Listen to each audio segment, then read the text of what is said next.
everybody, and welcome to Wise Wild Women. And I'm your host, Johanna Lessin, with my co-host, Theresa J Morri, and our guest today is Johanna Derbolowsky. Okay, I'm going to read a little bit about our guest. I'm waiting for my co-host to call in. And Johanna Derbolowsky is a best-selling author of the book, The Transformation Promise. She's helped clients worldwide with life's major changes and transformations, from identifying long-past incidents that can be the source of current major depression or health issues, to dealing with career changes, finding and sustaining fulfilling relationships, to the truly ultimate transformation at the end of life. She is the developer of the Quantum Heart Field Experience, is a clairvoyant medium, recognized metaphysical teacher, spiritual counselor, and energy worker. Her sessions are spirit guided. Her sessions are spirit guided and her client specific. She's a private practice and teaches seminars in the U.S. and Europe. So I've got to get her on. I've got to get my co-host on. So bear with me. I'm sorry. I'm a little bit discombobulated. And hopefully TJ will be on soon. Hope she's not having trouble getting on. I had screwed up earlier. And now my phone's not working. Okay, hold on. So anyway, I hope everybody's out there having a good day. It is the next and last day of the new year. Of the old year. And 2020 has been pretty horrendous for a lot of people.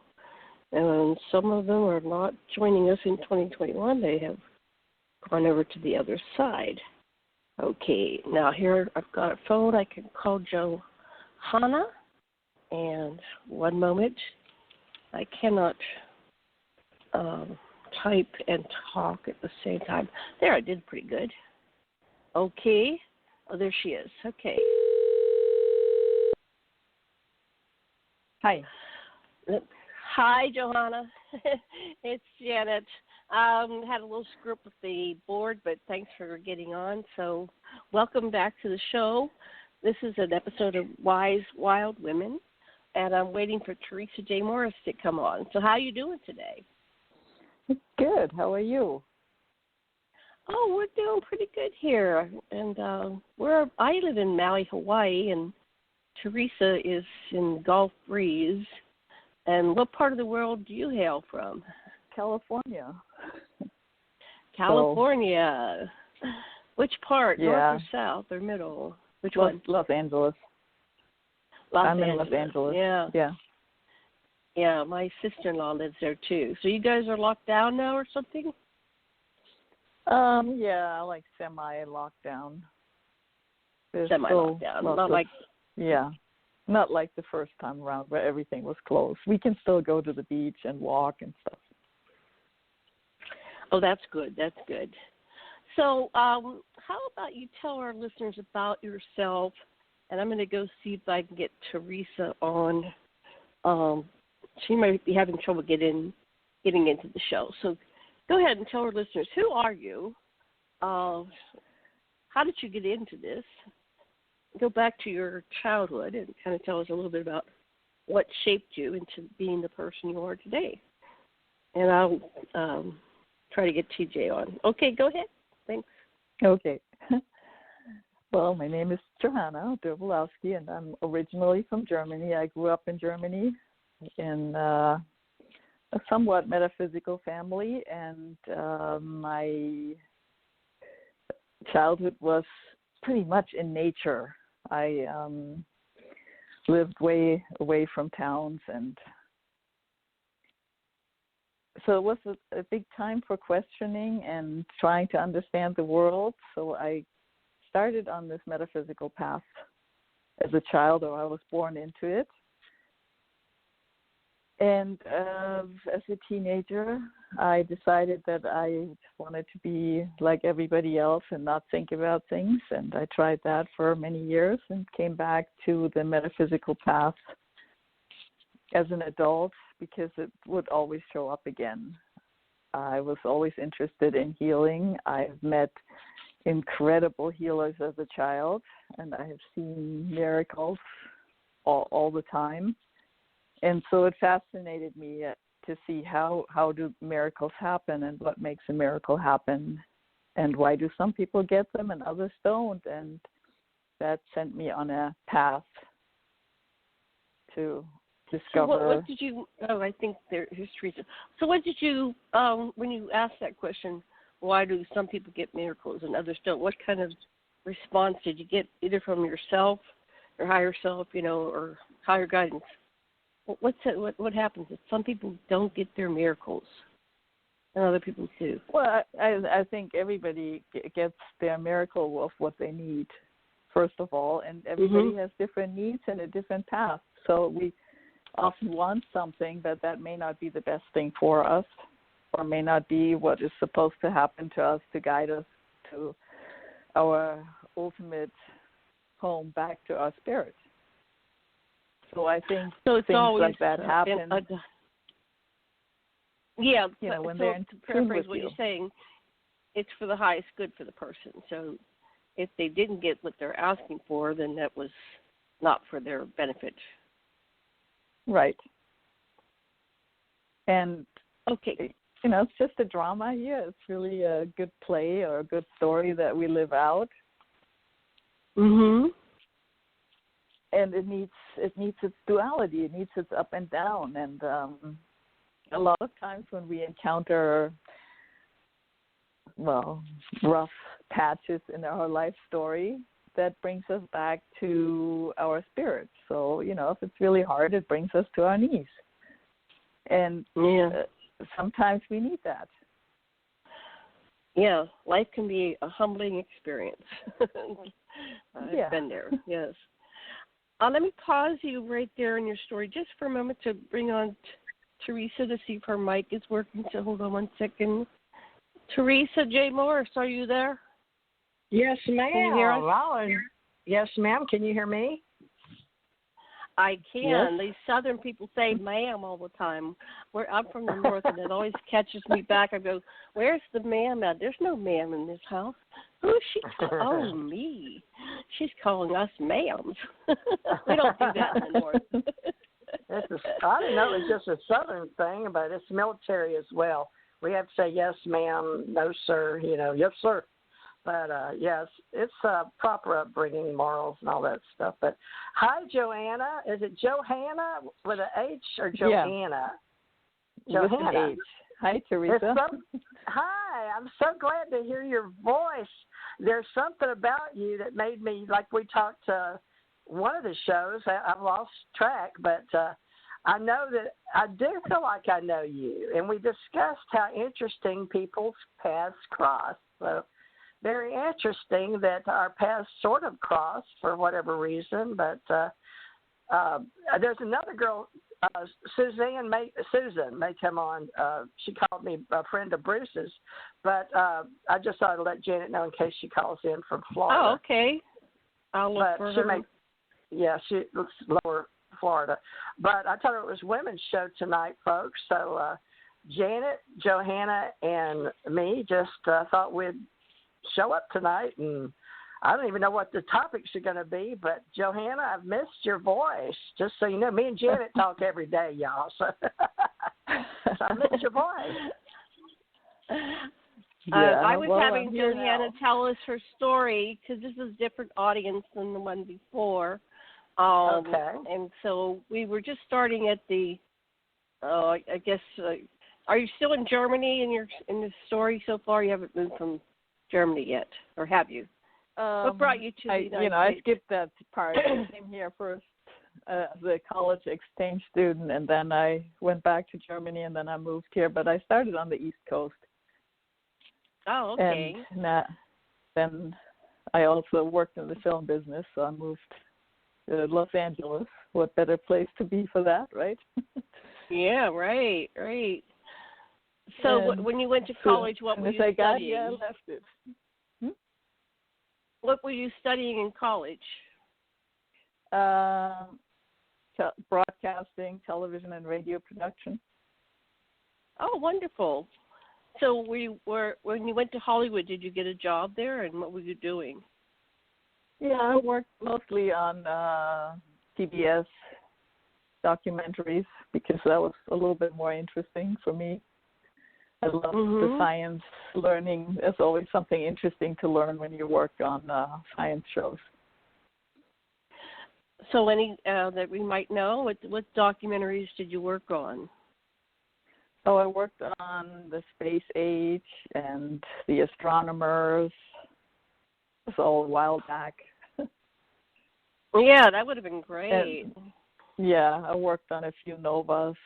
Yeah, I worked on some documentaries back in Pittsburgh, and then I worked with George Romero's group. They were doing all the zombie films back in the 60s, 70s, and the 80s, so that was an interesting beginning, but I moved on to other things.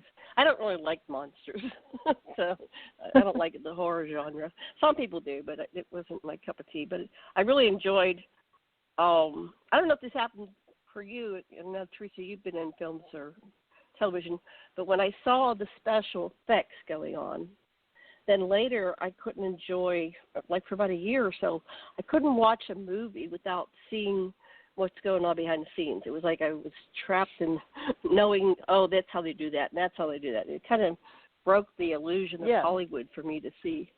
Did you ever have that phenomenon? Absolutely. Movies get totally boring because you notice every mistake and every you go, oh, there's the boom hanging down, the mic's hanging down, and somebody didn't edit that out. Yeah. So did you get to do anything else? Did you do any editing or anything like that? I think the guy was trying to impress me, so he would bring me into the editing room. Here, you can come edit. I'm doing, and he would do it till midnight. I didn't say that late, but it's like fascinating. Those people can make or break a film. I have great respect for editors. They saved my skin many times. Good. So what year I was were you on the camera end. You were in the camera end. Oh, good. Yeah. Yeah, I was a camera assistant. But then, I left because ultimately that was not the field I was supposed to be in. Mhm. So what happened next? It was pretty easy. You've been in the film business, so I decided to have kids, and the film business and children, unless you have a wife that takes care of the kids, doesn't really work because times are long. You have to go on location and stuff. So I quit to raise my kids and went back into the healing field, or I taught psychic development and people how to be clairvoyant for years. Intuition. When did you realize you were psychic? What happened that made you realize you were psychic? And how old were you?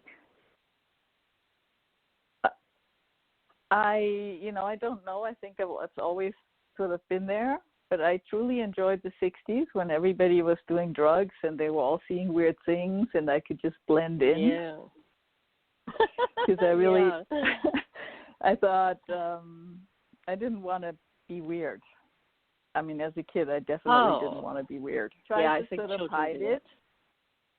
And then, when the 60s and 70s happening and everybody was just like hallucinating, I'm like, wow, this is good. Because nobody thinks I'm weird anymore. Well, I still do. I would have hauntings in my house, and so I'd say to my girlfriends, I wasn't allowed to have boyfriends over, I'd say, well, do you want to see a ghost? And some of them would say, yeah, that'd be great. Okay, see if you can sleep over my house tonight. And a lot of them did. Not all of them, but a lot of them did.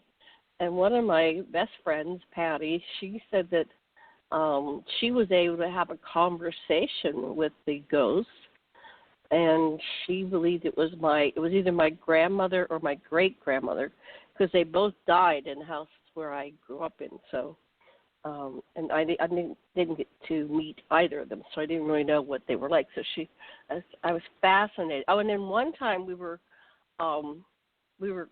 playing. We weren't quite teenagers yet, so we were playing with the idea of makeup and doing our hair and stuff like that. And I said, I'll be right back. I have to go to the bathroom. I came back in, And we had two of those pedestal lamps on. It was like a vanity, right, with the mirror, antique vanity with mirror and the little stool you sat on in the middle with you put your makeup and stuff and your perfumes. And then I came back up and one of the pedestal lamps was laying down, split in half, like somebody had sawed it right in the middle. And she's just sitting there with her mouth open. And so she witnessed something paranormal. I'm not sure what that was. I don't know what the entity wanted us to know. And then another one, we were getting out the Christmas decorations. So we're sitting on the floor, we spread out the lights, and we're trying to untangle them. And we heard, you can always hear when a ghost or somebody was walking down the hall, because it was an old house. It was from the 1840s, and it was built in the 1840s, and it creaked, you know. So we heard somebody creaking down the hall, and we turned around and looked, and there was nobody there, but the floors kept creaking, and then this ghost walked through me. I felt it, and walked through her. It was like, and then we both had the reaction, one after the other. It was like, and we just got up and ran outside. Yeah, so I don't like that feeling at all. No. No, I used to be really terrified of hospitals. Because so what encounters have you had with ghosts? Did you have encounters with ghosts? No, not really that much, except for in hospitals. I mean, just seeing people in hospitals. Well, go ahead. Tell us one of your hospital stories, and then TJ, if you have a ghost story, you're next. Okay. So what happened that was going on in the hospital that you saw a ghost? Well, I felt that, hospitals were really full of people. I mean, it felt like Grand Central Station at rush hour. Any hospital. And so I tried to avoid them because I don't really seek that communication. And I find that very unpleasant when people walk through you. It's so you've had that my happen. favorite experience. Yeah. You've had them walk through you. Yeah, it's really weird. What did it feel like to you when it happened to you? It's kind of like getting nauseous. Yeah. And I had chills. It wasn't just up my spine. It was like chills all it's like a cold breeze would go over your skin. This went right through the body. Like, oh my God. And then it went right to my girlfriend. Kind of worked on the same reaction. Mm-hmm. Go ahead. Yeah. I try not to have any ghost experiences if I can help it. So what do you mean by you're a clairvoyant medium? Excuse me, medium. I thought medium mean that you pull in. Well, and clairvoyant. Yeah, no, I don't like to do that. So I don't do that, and I don't channel beings through me anymore. I mean, I've tried that, but that's not. I don't like that. I don't want to share my body with anybody. So very particular about that. No, I like to look at the energies around something, or I see whatever comes up. So I'm like more looking at the energies and seeing what's happening, and where you see connections, of course, to other beings, if there are some.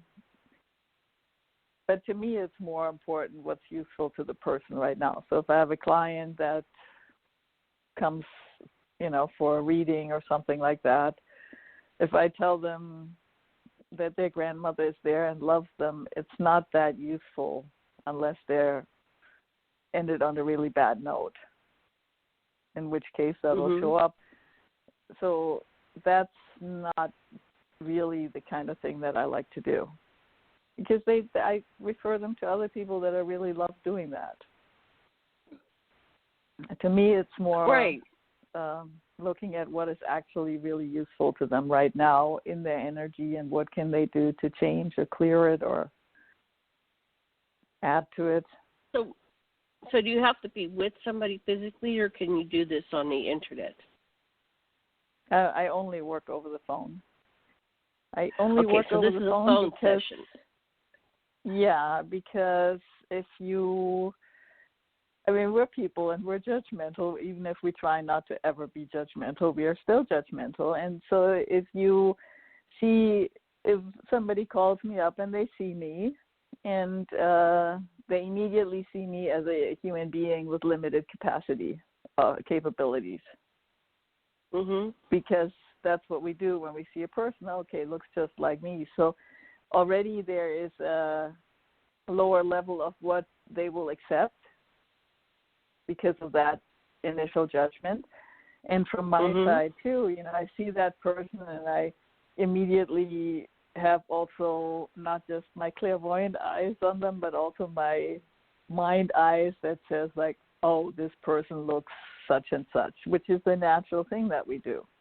So when you do work over the phone, you bypass that step of having to clear your mental judgments because they're not there. So you have to go with what comes through the spirit.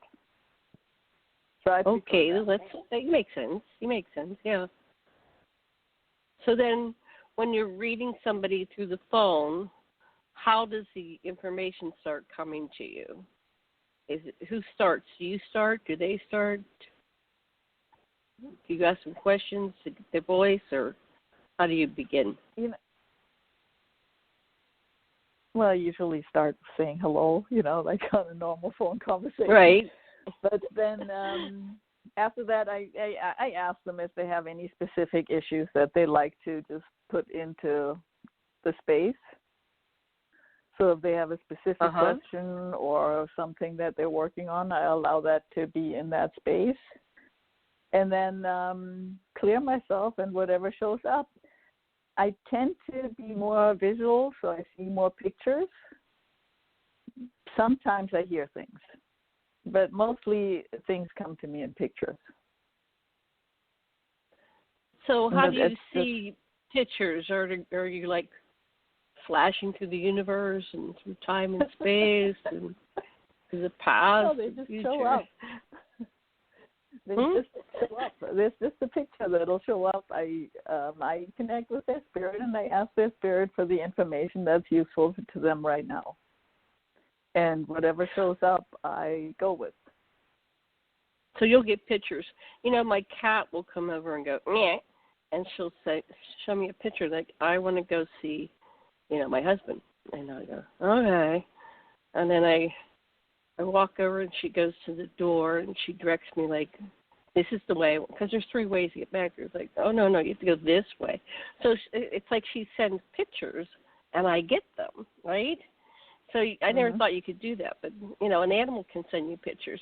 And my 2 cats, they'll say if they want wet food or dry food or water, they'll send me pictures. I go, oh, okay. So, we've developed this. So I can imagine that's kind of what you get pictures. And then once you get the pictures, what do you say?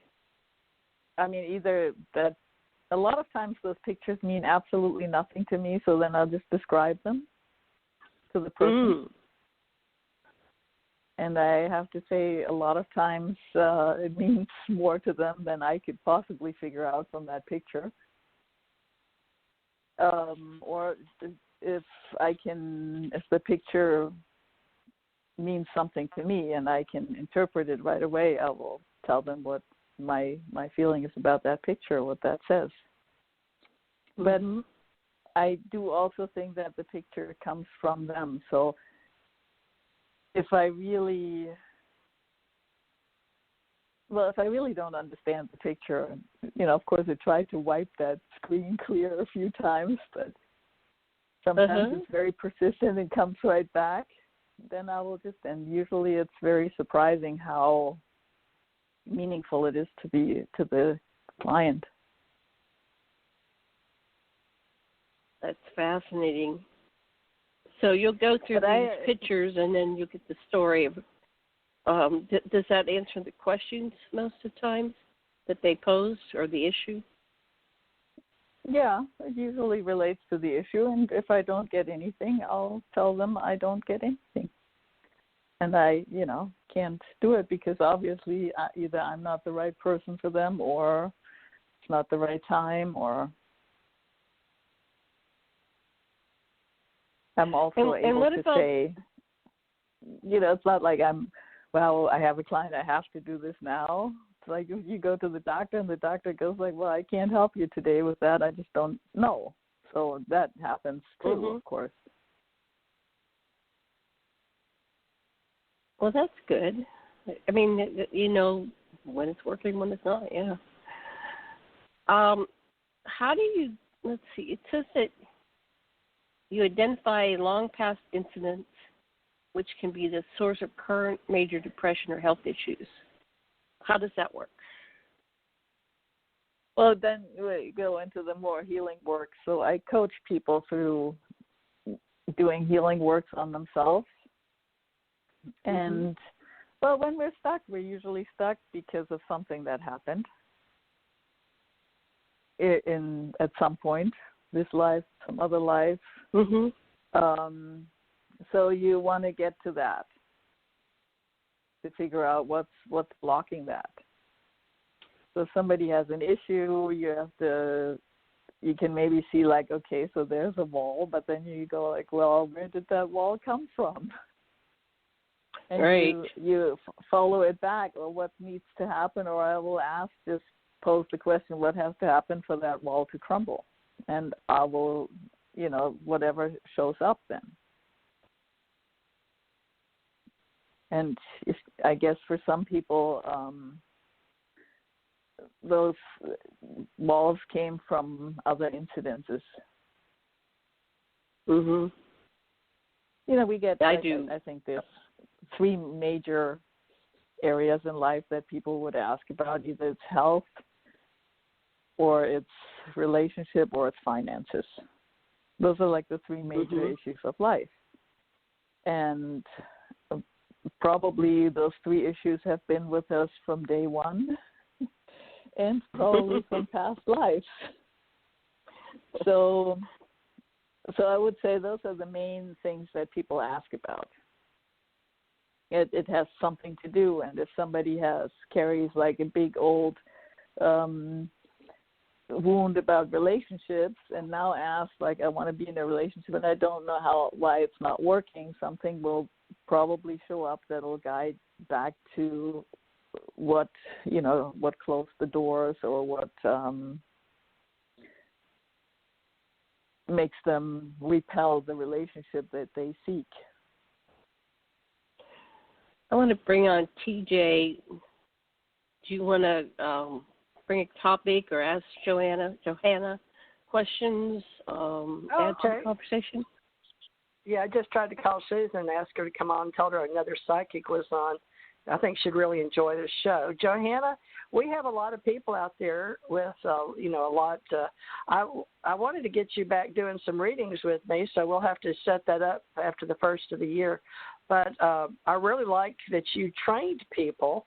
And Janet asked me to earlier to describe a ghost while you were talking. Now, I could see you were talking about hospitals, but I could see that I've seen people in the hospitals, but I've seen them here in my house too. Wondered if it was my daughter visiting again. But I've always been able to see shadows. And then once in my house, I watched some people building it was like they were in another realm, and they were building a brick wall while I was watching them.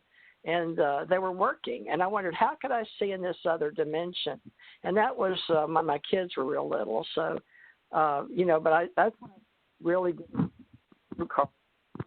And my kids grew up with me having tarot cards, because I started reading everything I could get my hands on, because I died and had out of body and near death experiences. So, do you think a lot of that ties in with, or have you trained people? Because I train people too, but it all seems to tie together in my mind's eye. But I'd like to know what you think about seeing, not just dead people or their ghosts. You don't like to work with them, but have you seen them in other around you or working? I don't think I've ever asked anybody else, to be honest. Well, Johanna. Actually, the last before I moved back to LA, I took care of some friends in the last transition, and I moved briefly to another town, and I lived in this apartment, and that was what was going on the whole time. Like there was construction going on that building in another dimension.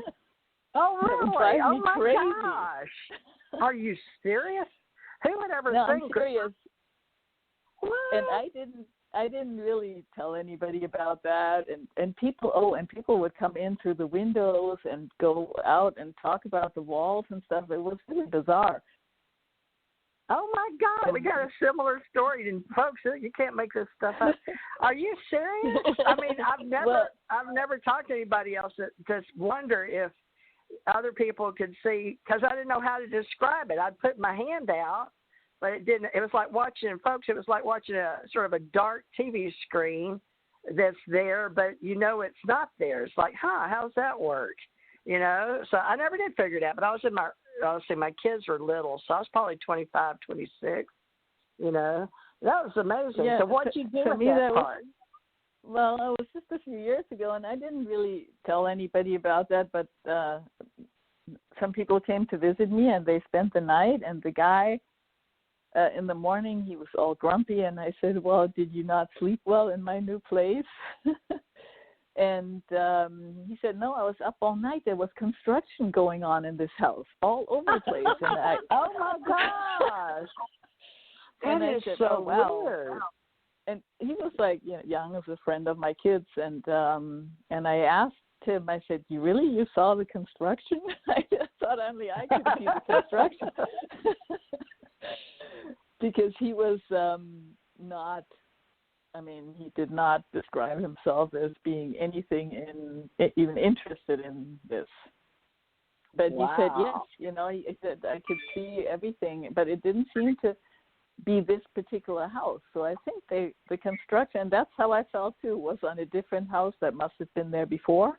Yeah. Oh, okay. So that is interesting, but right here on the radio show, folks. But I guess it's okay that there's a high strangeness, we call it, or the phenomenology of topics that we don't really plan, but sometimes you get with the right people and just touch certain thoughts that come in, like that walking down the hallway. And I've been in a hospital and felt somebody walk through me. And what's so funny is when you said, I was already telling Janet the answer in my brain when you said it makes you feel nauseous, because that's exactly what happens. I got sort of, it's like you're going to get sick right before you throw up or something. It's this feeling, and it sort of disrupts your internal organs or your nervous system or all of the above. But it's when you know something's not right, and it makes you sort of nauseous. But that's exactly the word. I was in my brain, I was telling Janet when she asked you that question,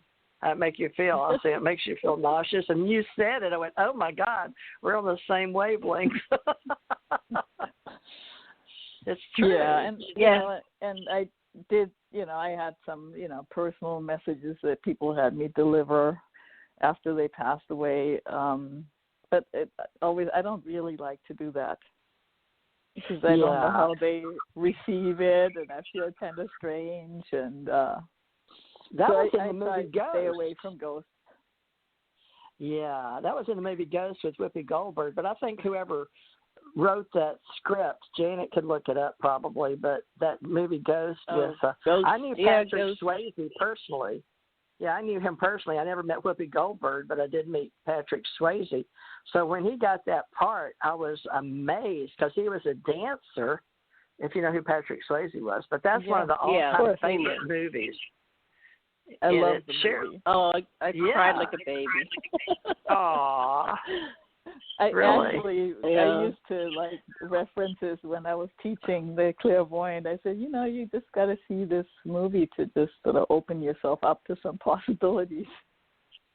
Yeah, exactly. Yeah. And that it gives their mind sort of a model to think, well, that the possibilities. And my brother bless his heart, he's on the other side now, Nathaniel Burton Thurman Jr., but his favorite movie was Ghost. And I never got to sit down and have a conversation like the three of us are doing now, on or off radio, live on air.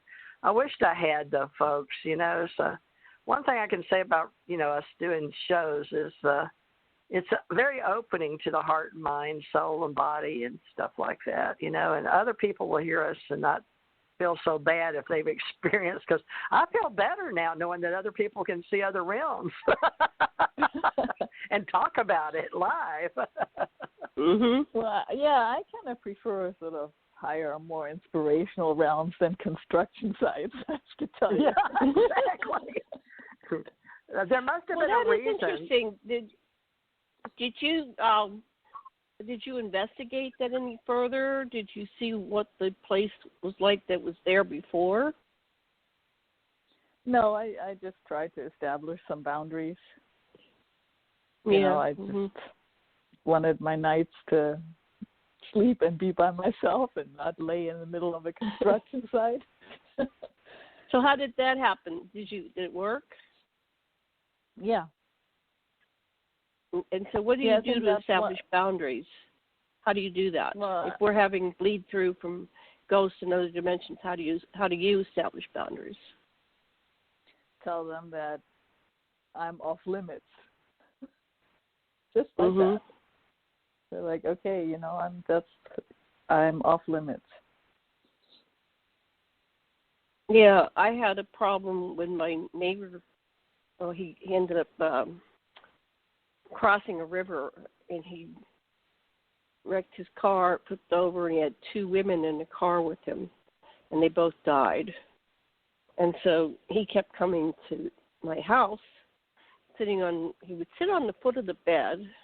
I'd get up to the bathroom. I always get up to the bathroom, and there's this person sitting on my husband's feet. 2 things are going on. Why isn't my husband going, get off my feet? And then who was it? And at first I would run away from it, and then I got brave one day, and I walked over, and it was my neighbor, Jim. I said, Jim, is that you? And then we were talking telepathically, and he was explaining that he was in great pain because he felt guilty because these 2 women had died, and then he also felt guilty because he left behind his wife and 2 young adolescent boys. And so he was just in a mess. It was like Beetlejuice, like his nose was falling off. And he came for like 2.5 years, and I would get exhausted, and I'd say, honey, how can I can't be doing this because I have a full life that I'm living in and not getting any sleep. So he helped me set some boundaries, but occasionally he would still come. I wasn't able to 100%, set a boundary, but it was much.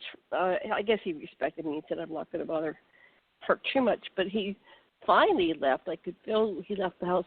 His son was so depressed about his dad that he was drinking and driving on his motorcycle, and he went right over some tourists in Kihei, and now he right over the front of their car, and then it's like he went and got his dad, and they both went over to the other side. So in a way, I was very glad to be a part of that and helped him make it through to the other side. Somehow what I was doing helped, but I'm not 100% sure how it works. What about you two, Jay? You said your daughter might be. Tell us more about your daughter. Is she visiting you? She passed, but I don't know if it was a part of her lingering or there's 2 mental pictures when I looked out my door, because her room was right across from mine. So she went to the bathroom a lot, right? It's just to the left. It's a little small duplex apartment I live in, and I would just see a dark shadow, and I was so used to seeing her go to the bathroom, so I thought, well, there was some lingering thoughts in my head. And then sometimes I would see a dark shadow come up, but when my dog barks too and sees the dark shadow, that was sort of interesting, but I didn't have the same feeling about my daughter. So it was a good feeling, but I don't know. You don't know, folks. There's knowing and believing. And then a lot of us have to make an assumption based on the best, research or the best thoughts and logic we can. And I just always felt like, well, there's a part of her that still lingers here. And I've talked with Jana before about seeing people die and how different people split up different personalities or some. But I don't know. we're into a pretty deep well right now, Janet, and it's hard for me to talk about my daughter. It's still a little raw, but, I do believe in ghosts, and I do believe in spirits. And Johanna, when we work as empaths, intuitives, these are things people want to know about for themselves. So they'll tune in. Mm-hmm. And Johanna, we had discussed doing a month ago Wise Women, or 2 months ago, and Janet's going to put this on a special domain, our website or blog. She calls Wise Wild Women. So Janet, back to you. What do you think that this is a wild part of us if we're talking about ghosts? What? Well, we're wild because we're talking about things that most people don't talk about. I mean, I guess there's a lot of people talking about ghosts and these things these days, but back when we were all children, it wasn't commonplace. Also, I couldn't get a domain that was, just Wise Women, because those have all been taken. So I was building a website around this, which I haven't gotten to yet, but that's the plan. Okay, well, let's ask a question. Because you mentioned that you were, I want to just go back to something you said. Okay. So you mentioned that you saw people, I'm talking to you, Theresa. You mentioned that you saw people leave their bodies when they died. Do you want to share that story? Because I know you've shared it on the radio before. And I only saw my cat leave. I've seen people die. Yeah, let's talk about the next round. Will be who did you see die, and what did you see when you saw people die, and who died? Okay, do you want to go first, or do you want to go Johanna first? It doesn't matter. Johanna, you got anything you want to talk about? Because I was with my husband when he died 5 years ago this month, and it's still like yesterday for me. But do you have anything, Johanna, or you want me to go first? Why don't you just started on that. Tell us about your husband. Okay, transitioning. He'd been dying for years. He worked for the President of the United States, and he did hip pocket orders in and out of country. So he had some men that he killed or were killed, or wet works, they have signed people to, kill like just important people that aren't cooperating with the world the way the intelligence community thinks it should be handled, right? So he had those kind of assignments, but so he carried around a lot of dark energy with him. And so we're talking about when he finally passes, but he would see the people that he had killed or was with him that got killed. Mainly his best friend, Jack Casavacas. Has a funny name, but right at the end, Jack would come and sit with him before he died. So that's a ghost. And then, so when Jenna's talking about is seeing somebody pass at the last, it was really hard on me. I literally died the same day he did, but they revived me, and our God revived me, I guess you could say. I was already last rites, chaplain, all that. I was at the end of his bed when I passed, but they came. I fainted, but I was able to pull myself back together, but I guess my heart wouldn't stay. So I was going to get him something to drink. They had just put a hole in his lung and took a piece out of his lung to check the cancer in his lung, but he had known he'd had it a year or two, but he said if he went in, he would die, which he did. He predicted he would die that day, and he did. But there's some kind of energy he and I had between us through our navel, and we both drove trucks, and they would stretch. If we were in separate trucks, I could feel him about 2,500 miles, but there was a real energy, plasma energy between us. So when he was ready to, he was in a lot of pain, but he wanted something to drink. I went out to the hall to get it, and then I collapsed the second time. This time, because I was in a public hospital hallway, and in between the two hallways, it had a in between where you get coffee and drinks, and I just spraddled out, one leg bent behind me and one forward, and I guess the water, whatever I was getting for him, I forgot him soup or tea or something, coffee, I don't know, whatever he wanted at the time. That slipped my mind, but I remember one lady coming up, and I was dead, but I was sitting there and they couldn't revive me. I could still see. I wasn't out of my body yet, so I could see everybody around me, and they did code blue and come yelling to get me and took me down to the ER. And anyway, I was laying there, some doctors, and they came in and called it and all that, and then they all left me, and then I came back, and then fortunately somebody, maybe the chaplain, came back. It seemed like, but they just said, wow, and I was back. She raised my hand and it fell, but I had to go back up there, and they let me go back up there, and that evening I stayed with, they put him in ICU, and he couldn't stay. I sort of had experience of coming and going, but my body container wasn't in such bad shape as his. He had already missed a leg, and we'd been taking care of him for a couple of years off and on in the homes for him, and he had already had one night in November where he burned himself and me, and smoking in bed, and oxygen took the house on fire. So it was a very long year and a half or two at the end with him leaving his body, but he really wanted to go. So when he was in ICU laying in the bed, at the end, me and, we'd call these sisters up and stuff to come on up, because doctors said, he wanted to die, and he didn't want to have that, what they do now with this COVID-19, run down your throat to breathe for you, because I've had it done.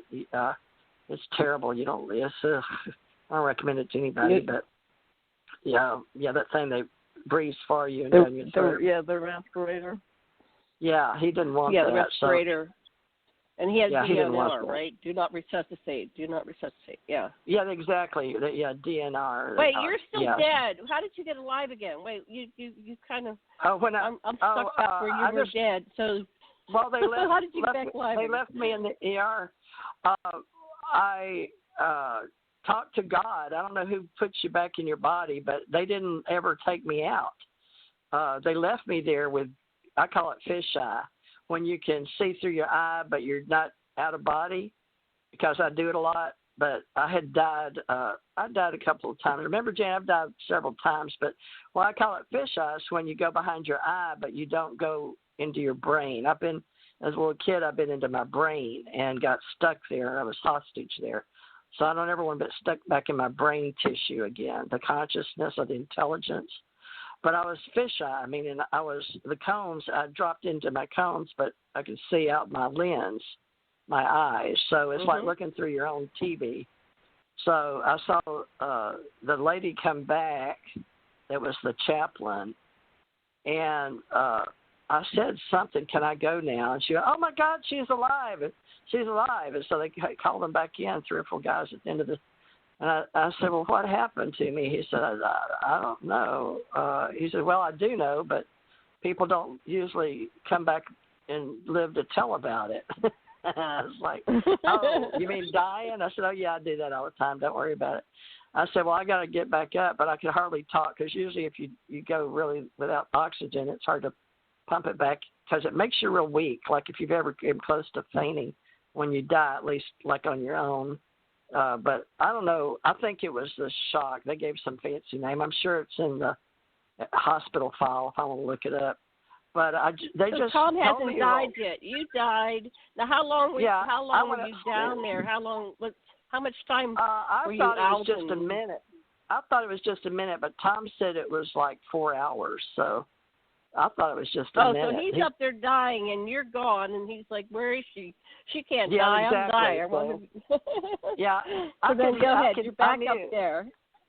Yeah, I heard him, and I knew I had to get back. I told him, no, he's dying. I've got to get with him. He's dying. They said, who? I said, my husband. They said, your husband's in the hospital? I said, yeah, where y'all picked me up. I was getting him something to drink. Oh, my God. So they don't know what to do except verify. They said they went and had one of those secretary girls that punches in the computers, but she went to check. And they said, sure enough, her husband's at blah, blah, blah, blah. I didn't know the number.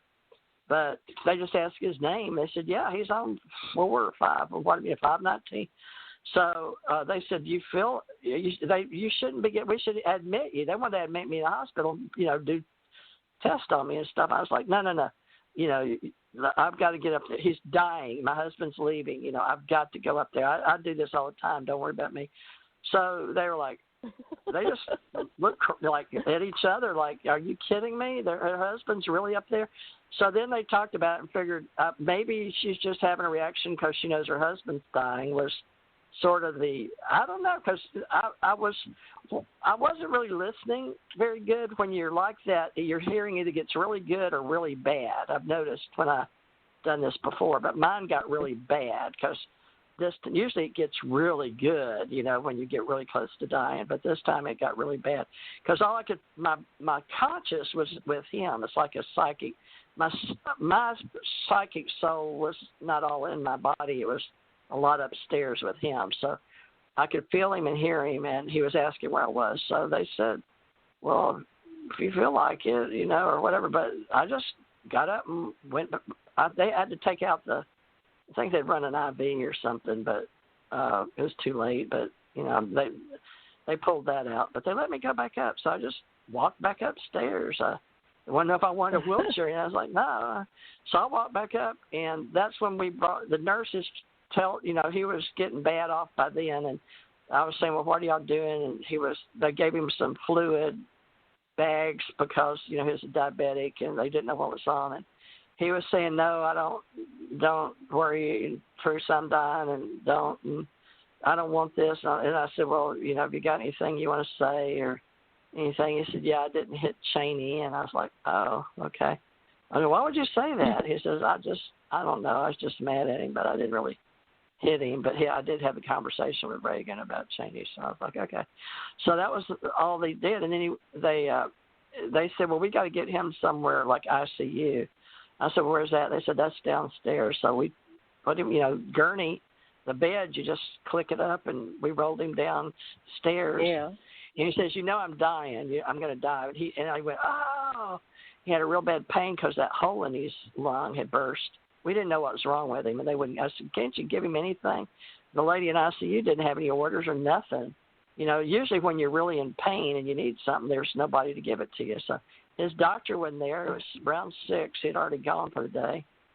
But somehow I went outside. He's dying, and they're not giving him any pain meds. So it's like tough.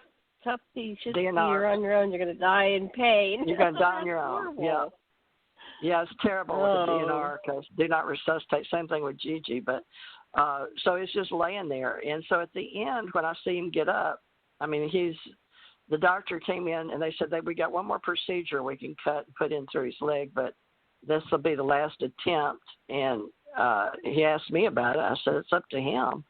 And I said, Tom, I don't know if it'll keep you here or not, but you want to try it? And he said, well, not really, but he agreed.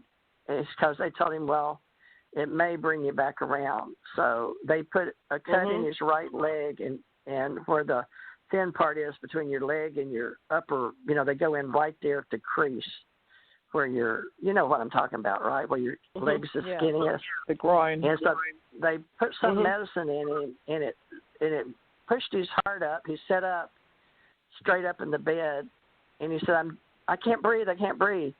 And then he went back with his eyes open, and he looked over at me and my eyes, and then grabbed his hand.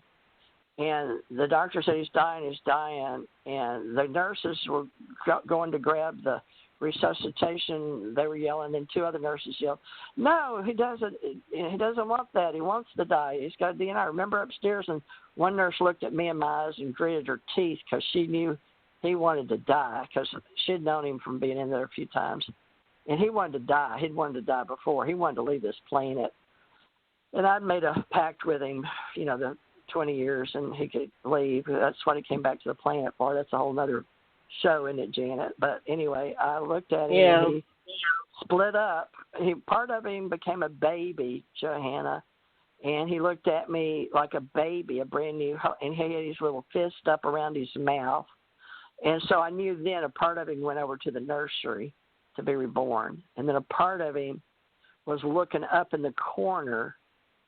So these were different faces, folks, of our personalities. So one looked up in the corner and smiled, and that's when his sisters needed to know, he'd be okay with heaven. But they think he saw his mother because he smiled and he looked real happy.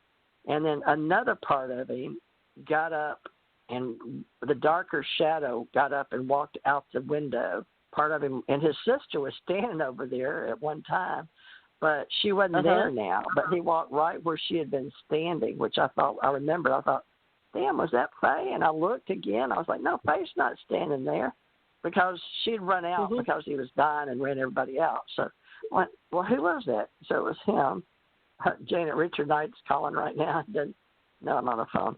Anyway, and so let's see, that's 3. So one was looking up, which we know a lot of people can see. If you see somebody die, they look up at the corner and they smile. And then some people have said they wondered if they were reborn and go to babies. And I saw him turn to a baby, so I believe part of him was reborn. Then a part of him walked out the window, the shadow part. Then there's 2 other parts left. One was his higher self, and I think goes straight up like a white ghost. I don't know what you call that. And the other part was his ET self, and his little body at the very end sort of shrunk. You know how the life force, the water, goes out, and he looked like a little tiny gray being, with the eyes sort of sunk in and dark, and the little skull, and he had his hair shaved off. So he looked like a little gray human, which we had talked about, that the ones we saw were just humans. They look like little thin Japanese or people from, you see over in Hitler's time, all those people in those places where they were starving to death. Yeah. So that's sort of the 5 faces of Tom, but it could be anybody, right? But let me ask you one question about the baby part. So you got the impression he went to the nursery and was born. Did you ever look up who was born that day? I wanted to so bad that night. I wanted to so bad. And so part of me, being a curious investigator, humanoid person, really wanted to go. But see, it was already late. It was by this time it was 11, 12 at night, and the nursery was closed. I even asked about it. They said, oh, no, the nursery's closed because they pull the curtains and stuff, But, I did. I mentioned it to one of the nurses. I swear, you think he could have been reborn? They said, it's possible. But I said, can I go with it? And they said, well, it's closed, honey, because my husband just died, But I did. I really did invest. In my mind, I thought, I can't leave him right now, but I had to clean him up. I had to wash. Well, I didn't have to, but they asked me, or they allowed me to. And they told, when they came to pick him up, they told whoever, his sisters and stuff, oh, no, she's already. I stayed with him another 2.5 hours talking to him, and cleaning him up, wiping him down and getting him ready for burial and all that. So, and then they came and got him and stuck him in a freezer for a week, and then they buried him on December 7th. So he died on December 2nd. They buried his body on December 7th. Yeah, and the year before that, Johanna, I'll never forget this. I still have nightmares about it. And I have a YouTube I play. He asked me not to play it. It made him sad. It was music. And it was about Let the Sea King Die. And it was December 7th on D-Day. And he was sitting in his wheelchair at the table in the kitchen. It was dark. And I was in my bedroom in the back, and the bathroom was across. But I looked at him, and he's so sad. So I said, honey, what are you thinking about? You look so sad. He just wouldn't say nothing. I said, is there anything I can do? And just shook his head no. His head was bent. That was a year before we buried him. But every December 7th, he'd get really, really sad. I think he knew he was going to die. Well, that's when we buried him. That's also Pearl Harbor Day. Pearl Harbor Day. Right, I think he had past lives in Pearl Harbor, but he didn't believe in all that stuff like I do or talk about with you ladies. He wasn't, he could read people. He was a good psychic, and he used playing cards, but he could do it, and he knew he could do it, and he was real good at it because he was, had a lot of experience reading people. But he didn't do it like, say, he was a psychic. Well, let's take that question back to Johanna. Johanna, let's hear your story. Do you have any stories to convey to us? Well, I've been with one person when they actually left their body, and so it was a little bit of going back and forth. I mean, I thought she was done for a while because she'd stop breathing and then start again and then stop and then start again. But, this being the first person I was actually with. But then when she did leave her body, it was there was no mistake about it, because the entire room filled with this gigantic energy, and everybody else that was in the room could barely breathe.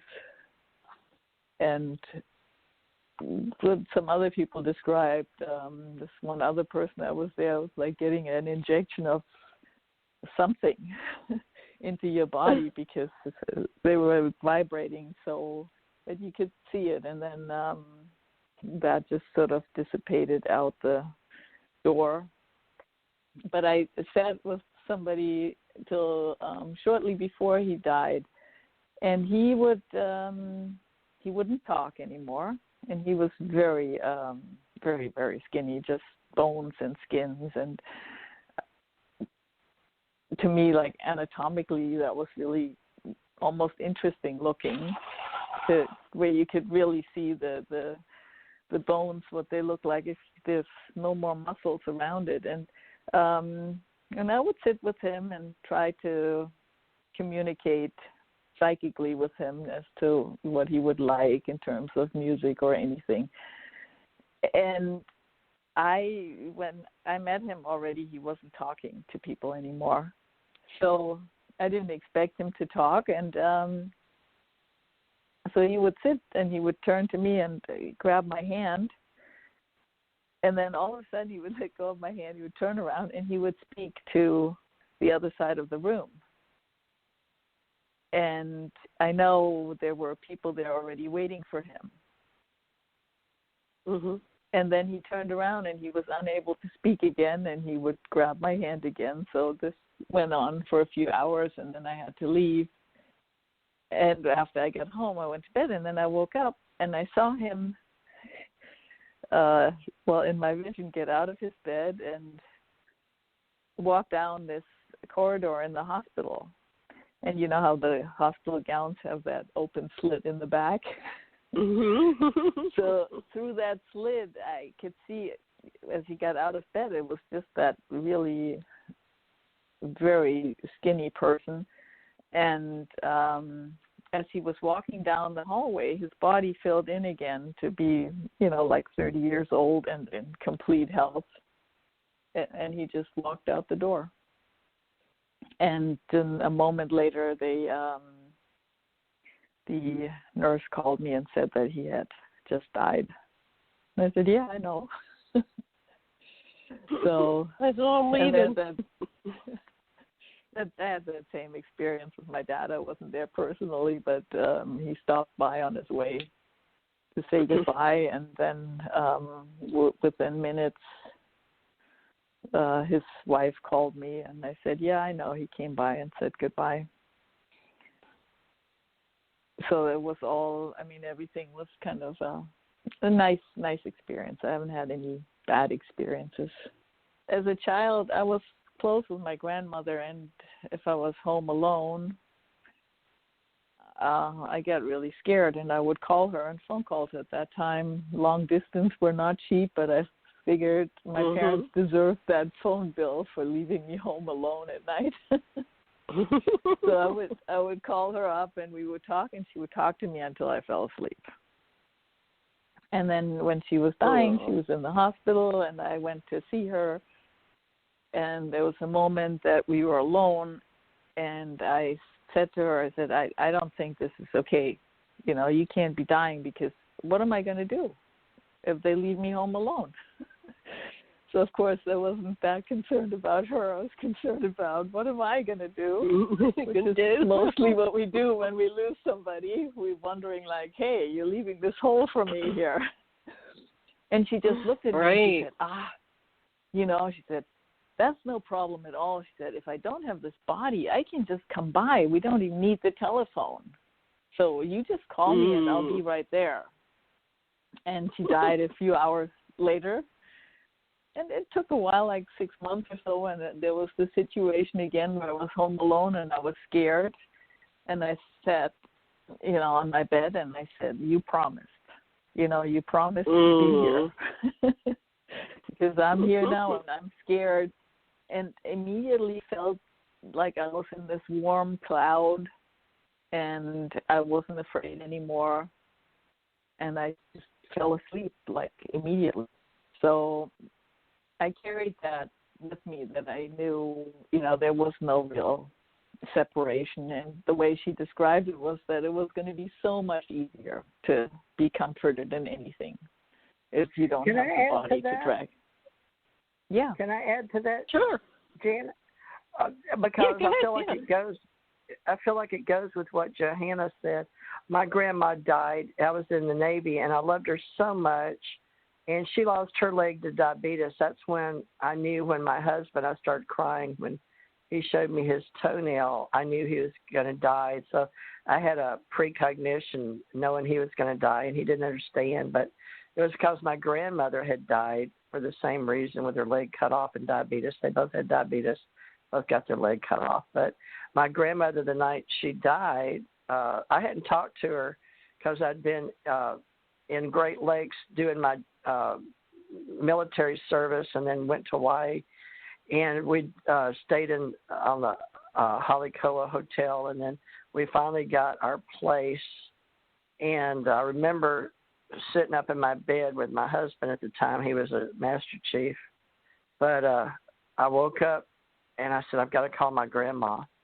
And he's like, at this time of night, are you crazy? I said, well, it's not that late. I think it was like 9:40 over. How could it be? It was really late. But it was really late in Monroe, Louisiana, where my grandmother was dying. She was having a heart attack, but she came and told me. And we hadn't talked for years, okay? And she'd raised me and talked to me just like yours, and always made me feel comfortable. Plus, she was everything to me. And so I don't know why, I guess getting caught up in the military in Hawaii and long distance and different hours and just being irresponsible, 33, and I'd already had kids, but they were coming back and forth. I think one or two was with me and 1 or 2 was with her dad. But that night I called, and the lady answered the phone in the room with her roommate, and she said, who is this? I said, this is Jan. Is my grandmother there, Esther Bolton? She's, oh, my God. Oh, Jan, I know all about you. Oh, my God, what made you call now? And I said, I felt my grandma talking to me. She wanted me to call her. And she says, oh, honey, they're doing CPR on her right now in her bed, honey. She's just had a real bad heart attack. You can't talk to her right now, honey. And I was like, but why? And she talked to me a few minutes, and my grandma was gone. So I was talking to her roommate when my grandmother died, and I felt so bad because I hadn't got to say bye. But my grandma came to visit me, so to tell me in Hawaii that she was leaving the earth, So, but I knew that she'd always be with me, too, because she was able to contact me. Like you said, no telephone. So that's the grandma no telephone connection, Johanna, that people need to know about, So they're still here somewhere. Janet, you got a grandma telephone story? Well, my cousin-in-law, she was married to my cousin. I just loved her. Her name is Rosemary, and she died of cancer. My sister calls and says, Rosemary just died of cancer. So I went in and was talking through the bathroom door, and I said, Rosemary just died. And I have a cowbell, and it never rings. And the cowbell rings. And then I said, Rosemary, if that's you, do that again. So we had this dialogue, me, Rosemary, and the cowbell. And then I said, well, thank you for letting me know.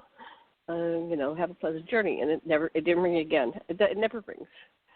I only during a hurricane. It's like when it really takes a lot of wind to move. So my mother came to my brother and turned the lights off and on, and he was walking down, and the lights went off and on. He goes, "Oh, Mom just died." And my sister came back to the room. She'd just gone down to the parking lot. She was going to go get some food, and they called her on her cell phone and said, "Come back, she's gone." And so she still had her mouth open. So a lot of people, when they die, they leave through their mouths. So they go, and they take off. So as soon as she got to the doorway, she looked across the room, and there's my mother with her mouth open. And she hears my mom go, "Louise," right in her ear. Her name's Louise. So I was sad. I go, "Oh, Mom came to Bill and came to Louise, and I haven't seen Mom." And my husband said, "Oh, they stick around for 3 days.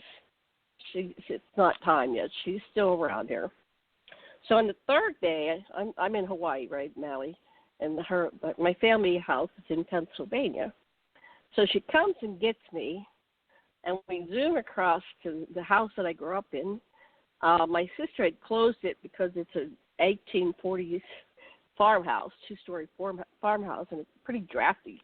So when they were, sick and dying, she got an apartment that she could keep warmer.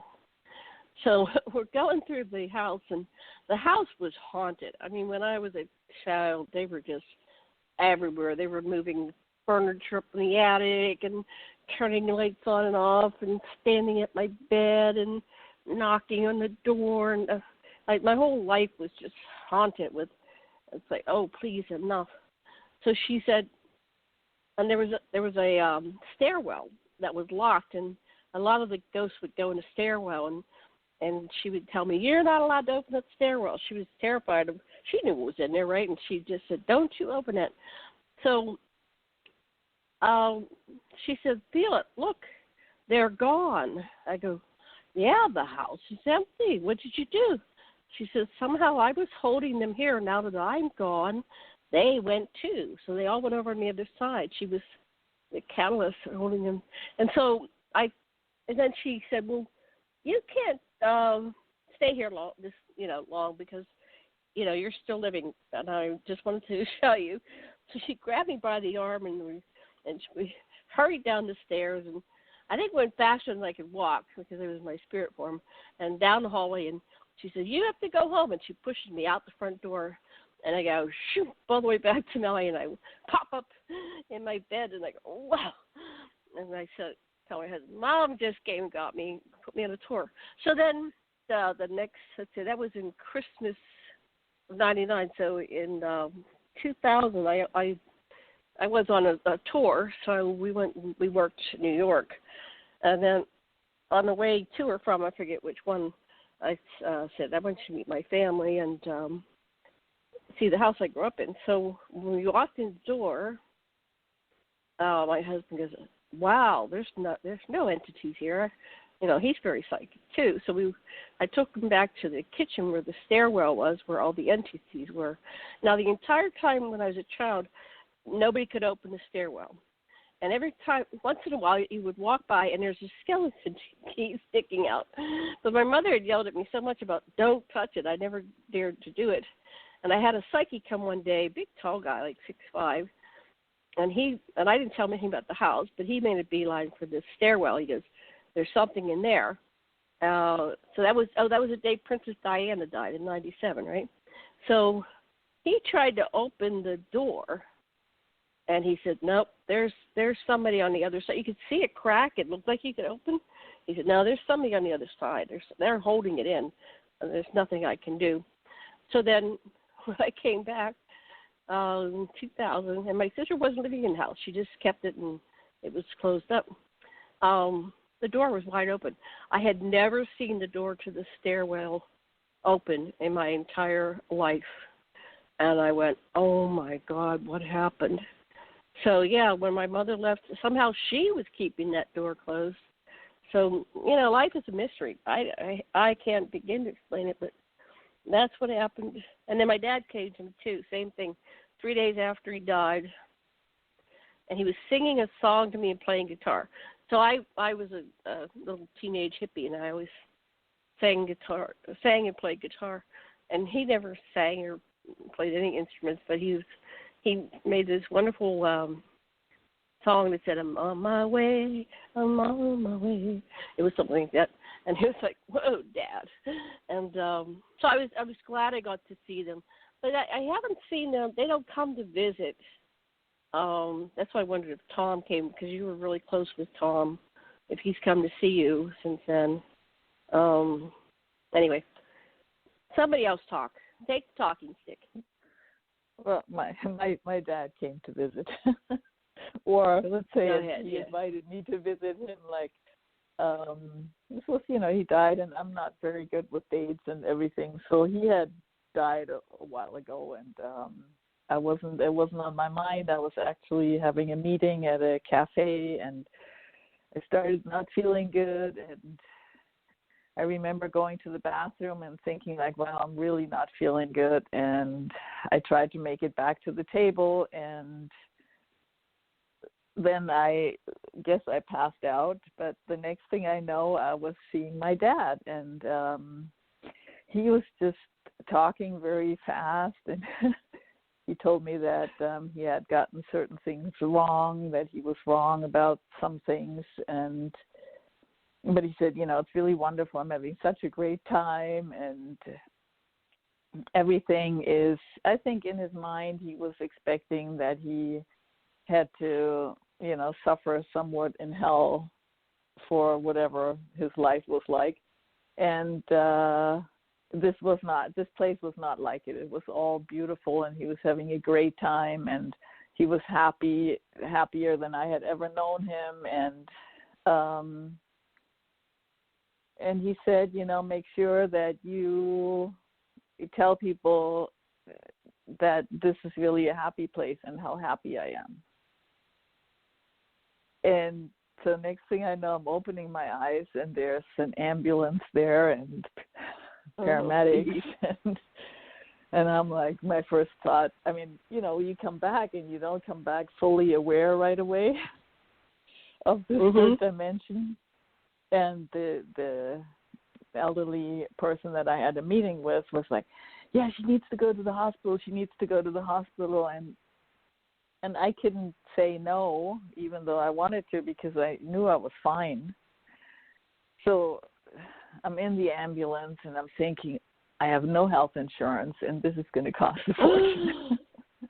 Oh, my God, yeah. I need to get out of this ambulance somehow. And so they put me like in the emergency room, and they started doing tests, and the doctor comes in with machines to do tests. And I said, hey, listen, I have no health insurance, and you're not doing any of those tests unless you are paying for them, because I am not. And he's like, well, we have to do the tests. And I said, no, you don't. I just like to go.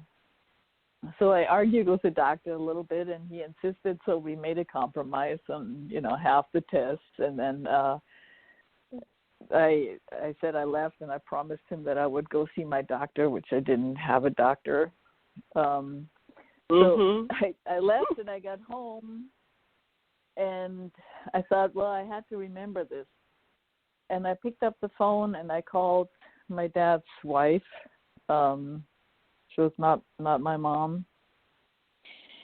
And she picked up the phone, and I just said hello, and she burst into tears, and she said, oh, it's so nice that you called. You were the only person that called me today, and it's such a hard day for me. And I said, yeah, why? And she said, well, today is the day your dad died a year ago. This is the anniversary of his death. And I'm like, oh, is that what it is? Well, I just went to see him, and he wanted me to tell you that he is really happy, and he's having a really good time, and everything is just fun. And so she was really happy, and I told her the whole story, and she, even though that was weird to her, that story, she didn't quite believe it. She was so relieved by it that, ultimately she took it, and she decided to be happy about it. And then after that phone call, I sat down in my chair, and I had this really rather large bill in my hand from the hospital and the ambulance. Yeah, it's really astronomical. And my dad, the ambulance especially, and my dad had always said to us when we were kids, and I went to boarding school and then college, and he said, well, whenever you want to come visit me, I pay the way. And I sat down in my chair and I said, well, I didn't really want to go visit you. I think you made me come visit you. But this trip was really expensive. I'd like you to take care of it. And I just sat in my meditation chair and I just told him, I said, not really cool. I don't want to pay this bill for having come to see you. And within 5 minutes, my phone rang and I answered it, and it was somebody, and I said, oh yeah, I have no insurance. I just got this huge bill because I passed out in some cafe. And she said, oh, no problem at all. You just send it to this foundation and they pay for it. And I just said, well, thanks, Dad, for keeping your promise. And it was all paid for. I didn't have to pay anything. So that was wow. My 1 year later visit of to my dad. But I told him, I said I appreciate. You. Yeah, but I said I appreciate a little bit gentler. I don't want to, the whole. It was a little bit too much action for me. Too much again, drama. I told him boundaries. You can come by and just whisper in my ear or so, but it doesn't have to be a big production like that. Yeah.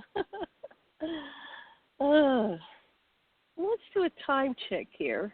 Uh-oh. TJ, are you muted? Is that you, TJ? Are you muted, or did you mute yourself? Uh-oh. I don't know if I got TJ. I have to check her number. Okay. I'm going to mute this until I find out if it's the right number. Okay, so what else would you like us to know about you, Johanna? What's important for our listeners to know about you? Yeah, I know. Usually she has call-in people, or so she told me. Yeah. Are there any, or? No, nothing's working today. We barely got on air. We can call this a day. I don't know what happened with Theresa. I think she just dropped off. Yeah, this is not Theresa. Somebody's listening to the show. I can ask them if they have any questions. Yeah, why don't you? Okay. Area code 786. Oh, hi, Susan. Hi, Janet. Hi, Susan meets Johanna, and Johanna meets Susan. Hi, Johanna. So Theresa just dropped. If somebody can text her and see if she can come back on. Maybe she's trying to call back in. But, Susan, have you been listening to the show for a while? I'm sorry, I had walked away from the board. Do you have any comments? I came in when, I don't know if that was TJ that was talking or somebody else. They were talking about their near-death experience where they had to go into the ambulance. It was going to be a big deal. And Johanna, okay. Yeah, that was very intriguing. I do have a few interesting ideas about what heaven really is, but I won't get into that. Just like you're psychic. Have you had a lot of experiences with ET? A little bit. Have you run across anybody who says that, or who claims, or who knows that they're going to be going home in their present physical body, present physical lifetime, and not have to die here to go home? Home world. Sounds frightening. Sounds frightening for me. I'd like to leave the body behind, personally. No, I don't usually. Really my field. Is you working mostly with ET? Yes. In fact, well, I live tell us more about that. Down here. What? Tell us more about it. Well, basically, I'll make it very quick. The experiences started when I was like 5 years old. I started getting these past life dreams, like especially around 7 years old, about my past life and how I died being obliterated by a black hole when we came into the Earth's solar system and upper atmosphere. And then I was born here, and then from there they took me up in the ships and told me all about my background and my experiences and my origin and everything. And I was able to remember all my past lives and the reason I came here. And I've been working with them ever since, having experiences. I got white tattoos on me, which are markers from them, not scoop marks or anything, but actual white symbols. And so were you aware of why you came back? No, what had happened was in my past life, when I entered into the Earth's solar system and then into the Earth's upper atmosphere, our ship was obliterated by a black hole. And then that, of course, everybody died, right? That was in my immediate past life. And then I was born here. Yeah, but you said you were aware of your purpose of being here. Yeah, eventually, well, I more or less knew that I had to work on the universe, dimensional systems in its next stage of development, which I did. We finished it. And then we had to stabilize other systems. We had to rescue other planets that were being conquered by negative ET forces. And then basically stuff like that, and do a lot of geomancy and a lot of central Earth planetary energy work up there in the ships and stuff.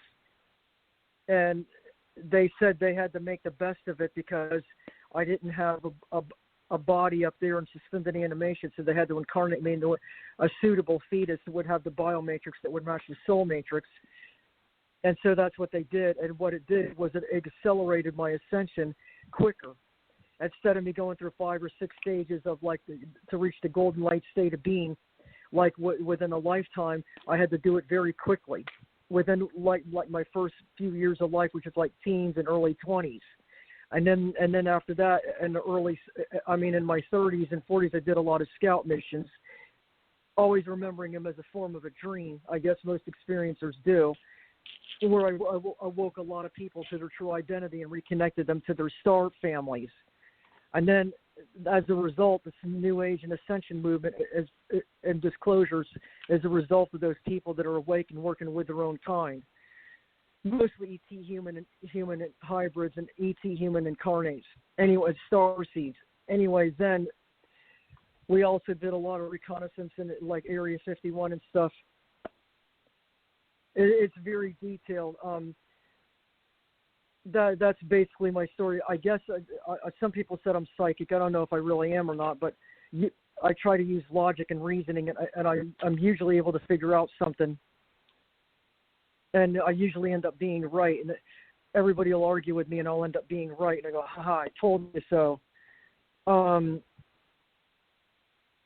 I was, as far as my professional background down here, I have a degree in physics, a degree in electronics, a degree in mechanical maintenance, certification in OSHA and HAZWOPER, and I have a DOE Core Level 1 certification. I worked in the nuclear industry from 1981 to 2008, and I went to the internship for FP&L from 2009 to 2011.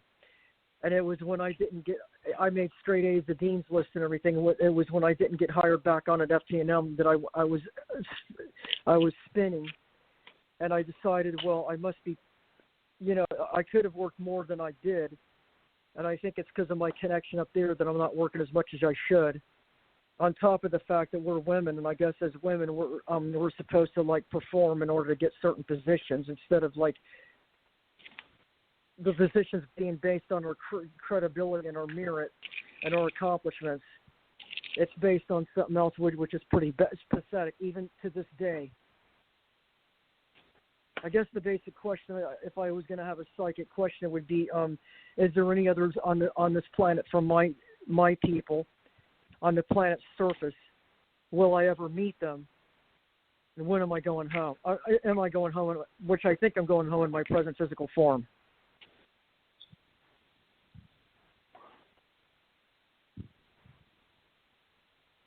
Johanna? Well, I think there's, I think there's lots of people like you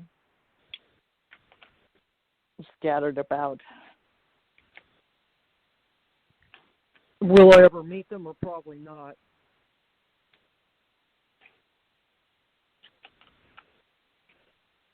Well, when you worked on, what did you say, in 81 on the nuclear project, where was that? From 1989 to 2011. Oh, where was that? What state? I started off at the home nuclear plant here in Florida for 3 years. Yeah, 3 years and 3 months, and then there was a company-wide layoff. And then I worked at the Savannah River site for 9 months in the Savannah, on the Savannah River there, and Aiken, South Carolina. And then I worked from there. When I came back here in '94, I started going on the road as a nuclear contractor. Hi. Okay. Theresa, you want to check over for a couple minutes? I'll be right back. You take the helm. Okay, yeah, I'll sure. be back in a few. Thank you. Thanks. All right. Hi, Suzanne and Johanna. Johanna, she's a very high level. I don't know that we have a universal name for her intelligence, and she's helping us in ontology for sure. But what I saw universally as a psychic is she was working with people. They were, like, for me, she's one of the gatekeepers of one of the portals that we can, I don't know how to say it because she has all this knowledge of black holes, and I have a lot of universal knowledge. So I work in a lot of universes and realms, like we were talking about seeing people, in other realms. So you can help us, Johanna, because she's looking for specific, hopefully people similar with her level, but she's such a high level energy and being, plus super intelligent and nuclear down here.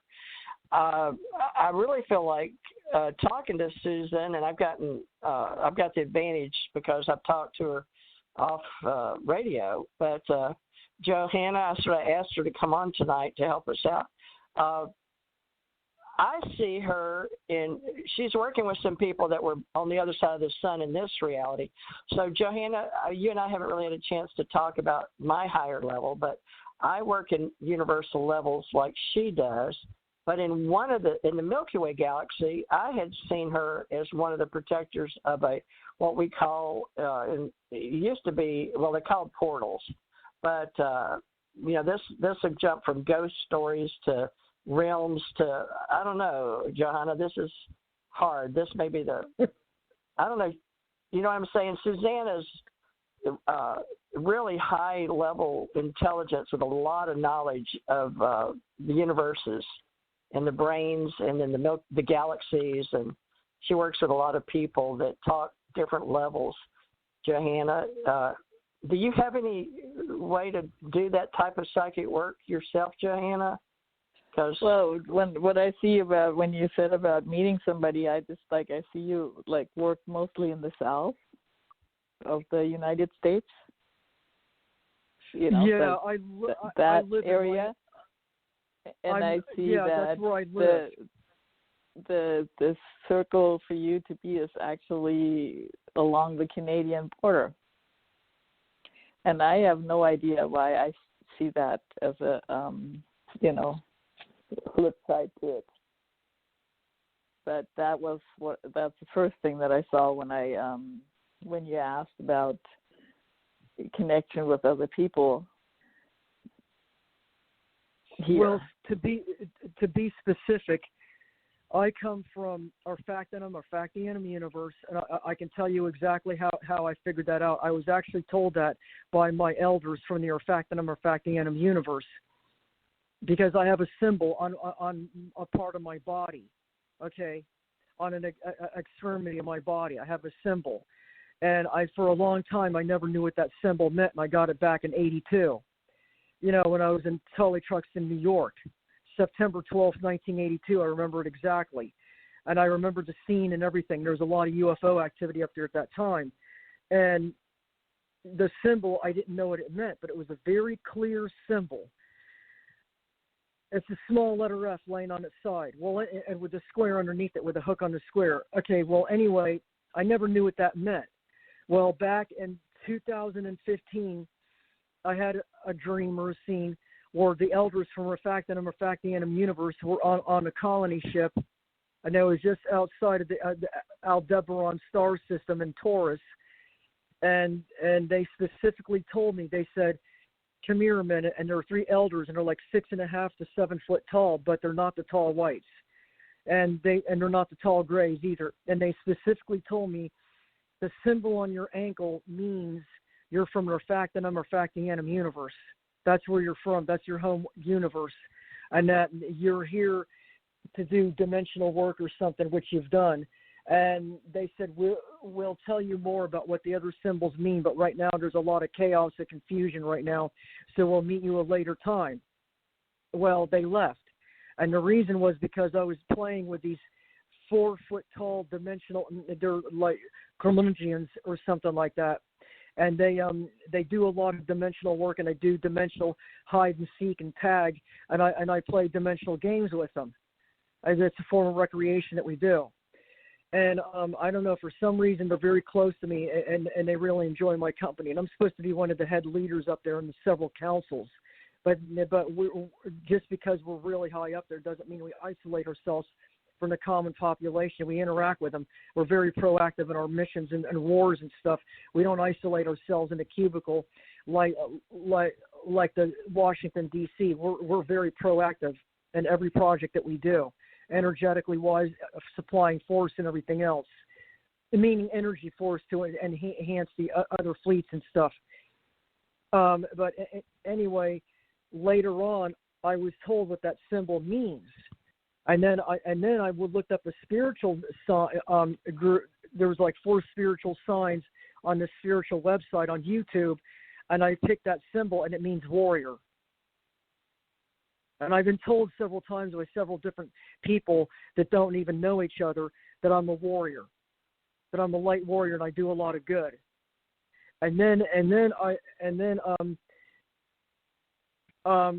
I think I'm the only one here for. Anyway, we came from Refactanum Refactanum universe through the fast track system, and it empties out to what they call the Orion Stargate system, which is it opens up behind Orion's belt, and it feeds off into like Taurus and Cassiopeia.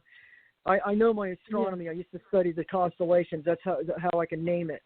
And the other part of the portal opens up in Bootes, which is where that void is.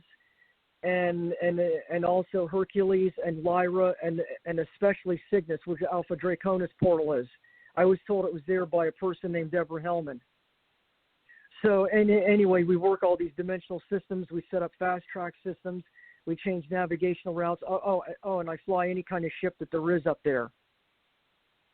Our name in our language is called Svari, S-V-A-R-E, or S-V-A-R-I, Svari. And it means navigator and loose terms in English. But it means it's the ability to fly any different type of ship, because it's not really flight like you have it down here. It's like energy projection and harmonic resonance and a hyper-coupling and everything like that. But it's hard to explain it. You change from a physical to energy and back into physical again using Sullivan wave mechanics, light harmonic resonances, and hyper and projection or harmonic resonance projection. This is all. I had to use particle physics terminology to describe what we're doing. Well, anyway, I'm aware of some of those things. And I don't use them in the same context that particle physicists use either. My understanding of black holes and. Oh, I'm sorry, Susanna. Go ahead. That was a delay. Go ahead. Yeah. I'm back. Do you need me? Theresa, do you need me? I'm back. Yeah, if you don't mind. I was just wanting to ask Susanna and Johanna a question because they're in a high level. Well, Susanna's, her highest level, or one of her high levels. But Johanna said she was familiar. So I was going to ask Johanna because I would really like Janet, our help with this weekly show, getting to talk in 2021, this higher level that a lot of people don't understand. Susanna is very good at articulating some of the stuff I know, but not all of it. and plus she studied the constellations. Well, Johanna, were you going to tell Susanna? I thought I heard you say you were familiar with some parts of that. So this would be a really good time for us to talk about, all the councils, because we don't all know each other. We're just meeting on the planet. Janet's met a few men, but we haven't really met too many women. The highest universal, all the different universes coming together. Johanna and I work at 7 universal levels, and I've started trying to talk to Suzanne on at least a couple of them. And Janet's talked to me on at least on a couple of universal levels. But Johanna, could you tell us what you said you were familiar with, so we can see if it resonates with Suzanne? No, but I have dabbled in that, not to the level of Suzanne. I've, read and studied some of those things, but it's not really. It did not. That is not my path. And but I do understand it, and I do know it exists, and I understand what you're saying. Is what I was saying. Wow. But good for you. That's what Suzanne needs. She needs somebody that at least can understand some of it, because I try, and Janet tries, and Janet and I get an argument, but we're trying to understand. But, it's like a drop in the ocean. Each one of us is a drop, a little drop, and we're trying to, figure out how to talk to each other.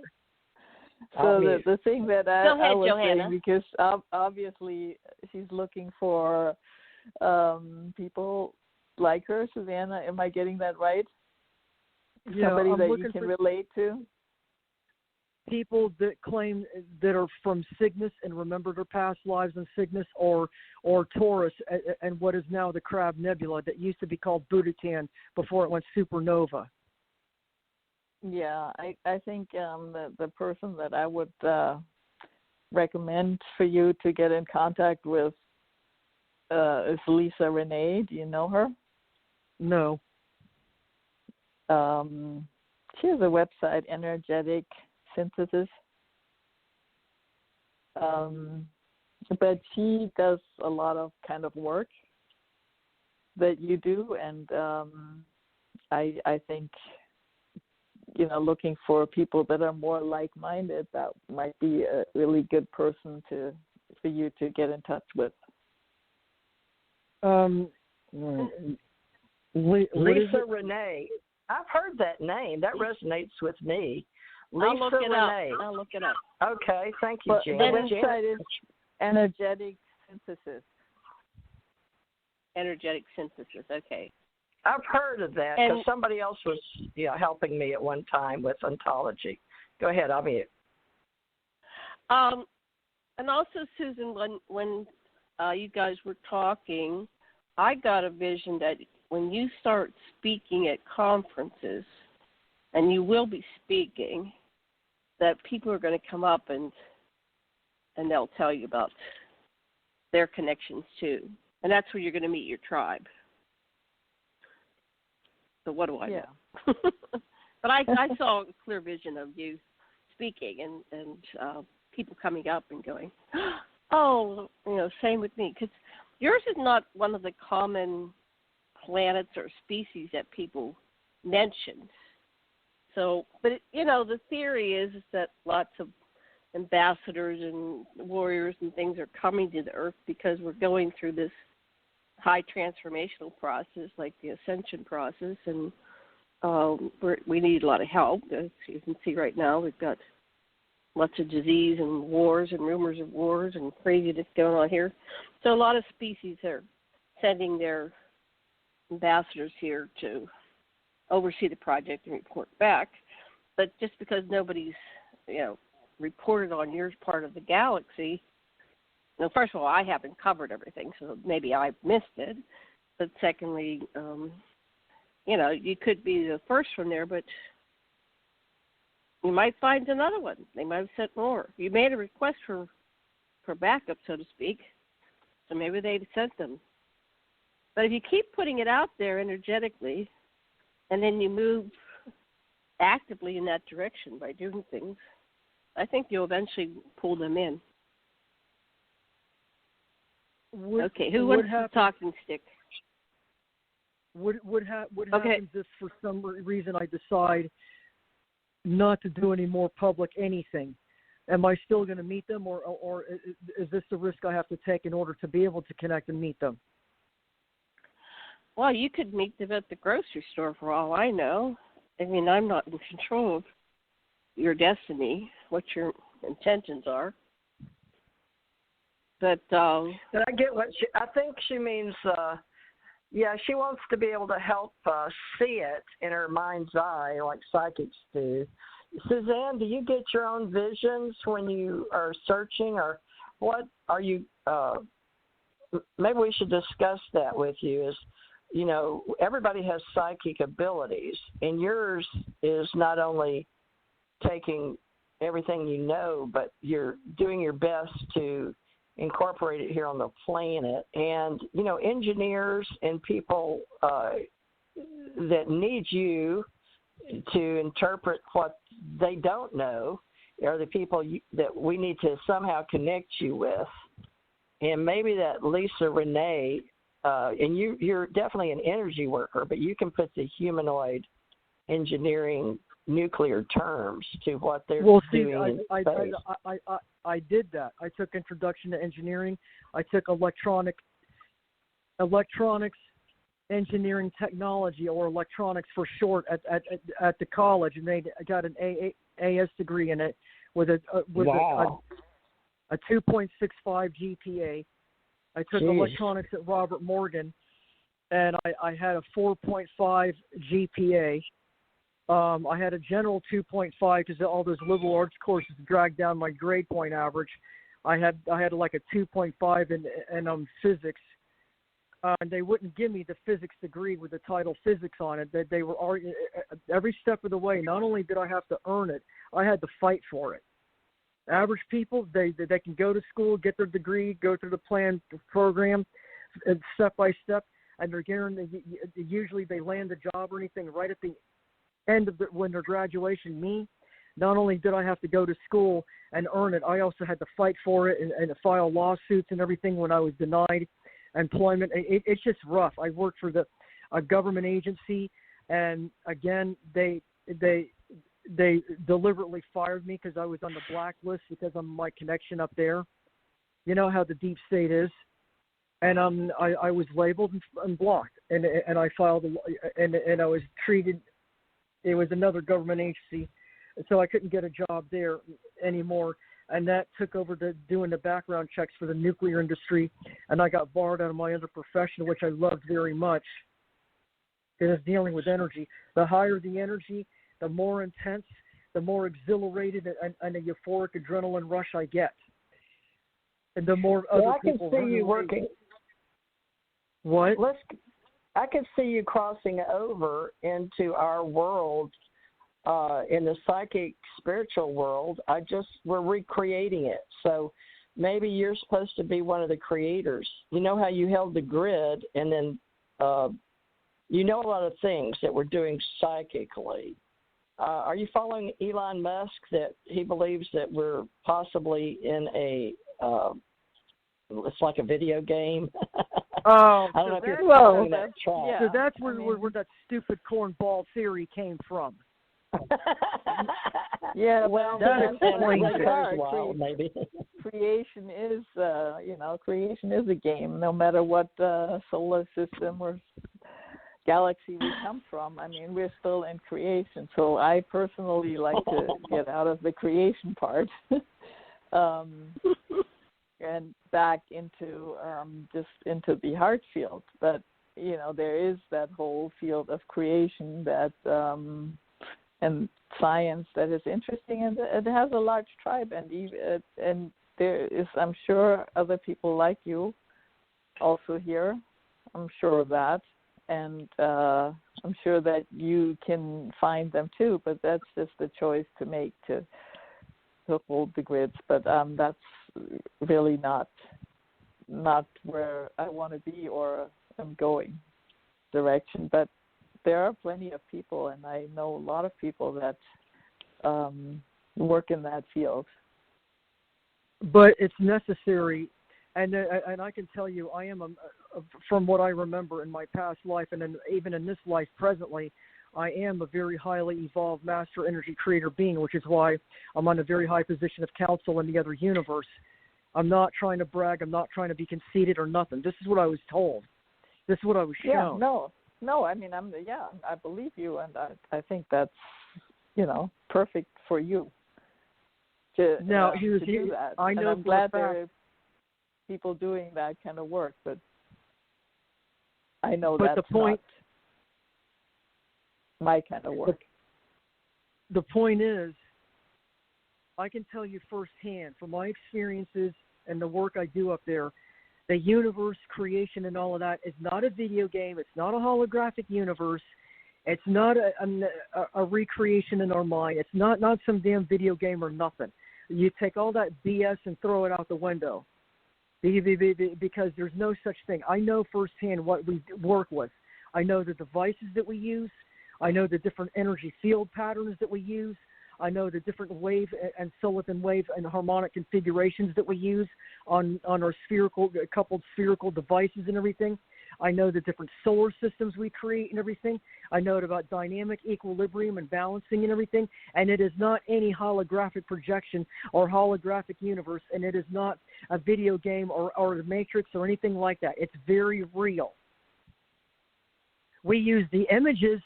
We use an impregnation of a standing field pattern on a sphere. Then we send a singular soliton wave through it, a 1 to 3 dimensional soliton wave, and we project it to the target that we're working on, and it projects that soliton wave to the target. And when it expands, the differences between the soliton wave field, which is usually a spherical field or an oblong field, and the system that is injected into, that difference is called a phase correction, and it corrects the other field within that system that we're working on, and everything stabilizes, and then we lock it in. No, you're going to tell me that that's a matrix and a holograph didn't give you? That's bullshit. I didn't say that. I didn't say that. Whoever's telling the mainstream scientists this, there's an evil negative ET scourge, and they're doing it on purpose to mislead mainstream scientists, to keep them running around in circles, and that way they can keep this human race dumbing down. This human race somehow by accident became a commodity and became caught up in the game between the negative scourge and the positive, the ones that are trying to liberate and stabilize the universe. And they're all vying for this piece of real estate because this is a very critical strategic navigational route, and this is a very strategic point on what you call the baseline harmonic resonance pattern that governs physical reality. And anybody who controls the earth controls the universe. And you can bet that the negative ET scourge that came over from the other universe that was collapsed, they're vying for this, because if they can control the Orion Stargate system, they've got it. And then everybody is at their mercy, and we might as well kiss our butts goodbye. No, but I mean, I know what you're saying, and I am not contradicting it at all. I'm just saying that is not my field.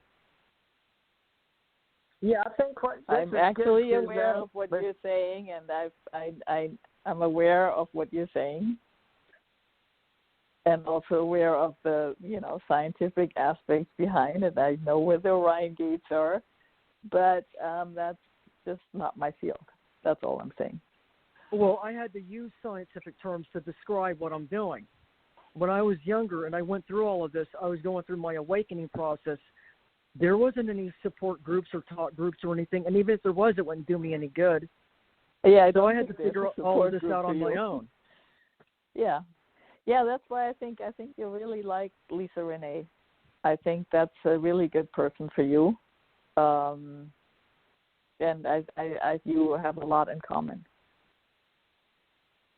Yeah, I think Suzanne. I'm trying to find her, and we're running out of time, so we need to wrap this up. All right. Well, Janet, I could not find Lisa Renee's contact information, but I did find her website, so I'm looking for that. But go ahead. Oh, well, you can go on. Well, this would be good, Johanna, if we can do this again. But what it is with our wise wild women and wise quantum women, because Susanna we don't have a title for her yet, folks, but we'll try to find one. But she's so, with you here, Suzanne, I wanted you to meet Johanna, so I really appreciate you coming on the show at my request. And Janet said, no, she didn't mind, so this is good because we're just getting this going, folks, for 2021. But I think what Janet's sort of doing here is helping me put together a team of different psychic abilities, or women at least with an open mind, that can figure out who we're supposed to connect with out there. And Johanna, I'm sure, like you had a name, I could even come up with a name for Susanna, so I really appreciate that, and you being open from the heart, because Suzanne, Johanna teaches transformation from the heart, medical, or she worked in television and she worked with CBS and did some shows, discovery type shows. You might not have heard that because you weren't on the show earlier, but she's not only a psychic, but she has done a lot of communications. And for the record, folks, believe it or not, in space, universally, my job is communications, not warfare, although my husband was a warrior. So I can sort of get what Susanna's talking about, because he had that same warrior voice and feeling for the human race. Running out of time. All right, well, let's do this again, and you can invite us back maybe sometime if you'd like. Sure, certainly. Yes, okay. Final word, Johanna, since you're our special guest today. How can people reach you? What's your website? My website is quantumheartfield.com, and that's the best way to reach me. It has all contact information on there. So it's quantum as in quantum physics, heart as the organ in your chest, and field as in baseball field. So quantumheartfield.com. Excellent. Excellent. Thank you for coming on today. Thank you for putting up with this crazy people. Yes, we really enjoyed hanging out with New you. Year to everybody. Yeah, This is the final show of the year for Wise Wild Women, and we'll see you again in 2021. Thank you, Susan. Thank you, Theresa. Aloha, love and blessings. Aloha, Thank love you. and blessings. Thank you, Susanna. Thank you, Johanna. Thank you, Janet. Thank you. Janet. Thank you, CJ.